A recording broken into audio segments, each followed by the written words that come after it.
Liberal गिरोह उनसे परेशान है। वामपंथी मीडिया उन्हें हिंदुओं की सबसे कर्कश आवाज़ कहता है। हाल ही में गाज़ियाबाद के डासना में एक नाबालिग लड़के आशिफ की पिटाई हुई, जिसके बाद यह दावा किया गया कि वो मंदिर में पानी पीने गया था। हालांकि एक व्यक्ति ने इस पूरे नैरेटिव पर तथ्यों से तगड़ा प्रहार किया।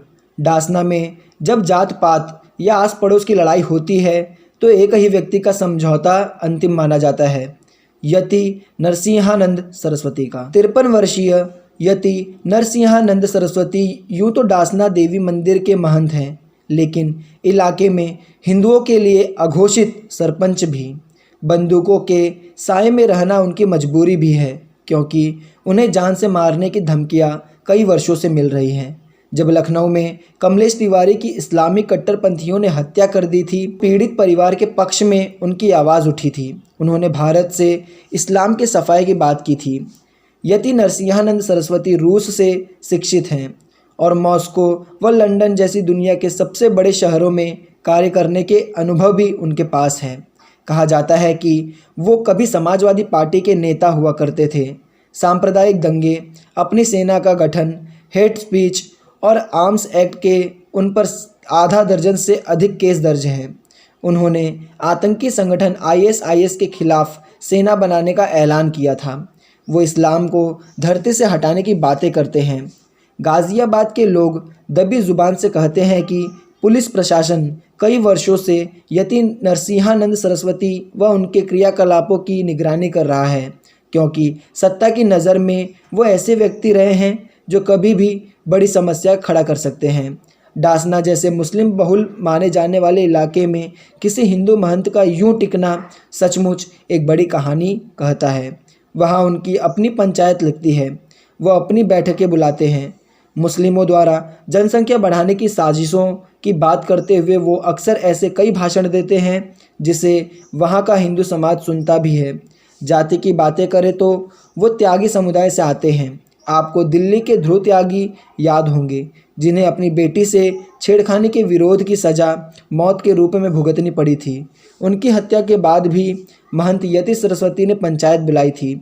जब दो हिंदू समुदाय आपस में लड़ रहे थे तब उन्होंने ही बीच बचाव कर समझौता कराया। दरअसल यादवों और गुर्जरों के बीच संघर्ष एक रोड रेज की घटना के बाद चालू हुआ था। उस तनाव के कारण जब स्थिति नियंत्रण से बाहर हो गई थी तब महंत सरस्वती ने आगे आकर शांति स्थापित करने के लिए पहल किया।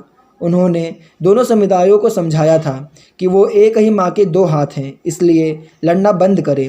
उन्होंने दोनों समुदायों के लोगों को बताया कि कैसे हिंदुओं की आपसी लड़ाई का फ़ायदा हिंदुत्व विरोधी ताकतें उठा रही हैं। जब पुलिस ने उनकी गिरफ्तारी के लिए वारंट भी प्राप्त कर लिया था, लेकिन वो इलाहाबाद कोर्ट से स्टे ऑर्डर लेने में कामयाब रहे। उनके ही शब्दों में उन्होंने तात्कालिक Moscow institute of chemical machine building से मास्टर्स की डिग्री ली है। इसके बाद उन्होंने बतौर इंजीनियर कार्य किया है और मार्केटिंग टीम्स का नेतृत्व भी किया है। विदेश में करीब एक दशक गुजारने के बाद वो 1997 में भारत लौटे। राजनीति का माहौल उन्हें घर में ही मिला। उनके पिता रक्षा मंत्रालय में कार्यरत थे, लेकिन आज़ादी से पहले वो कांग्रेस के नेता हुआ करते थे। कुछ बड़ा करने के लिए खुद का जन्म हुआ मानने वाले यति नरसिंहानंद सरस्वती ने भीड़ राजनीति में हाथ आजमाने की सोची।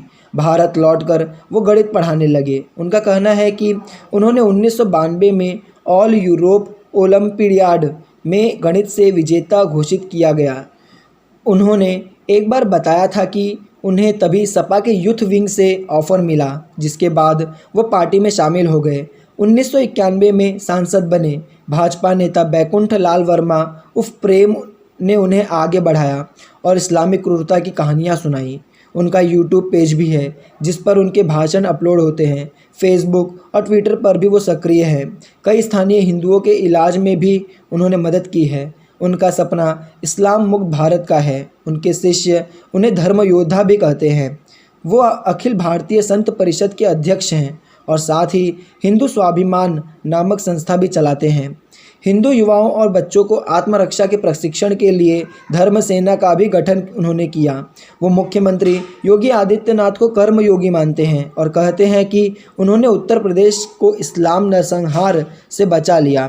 3 वर्ष पहले गुरुग्राम में खुले में नमाज के विरोध में मुख्यमंत्री आवास के सामने वो अग्नि समाधि लेने पहुंचे थे, लेकिन उन्हें गिरफ्तार कर लिया गया था।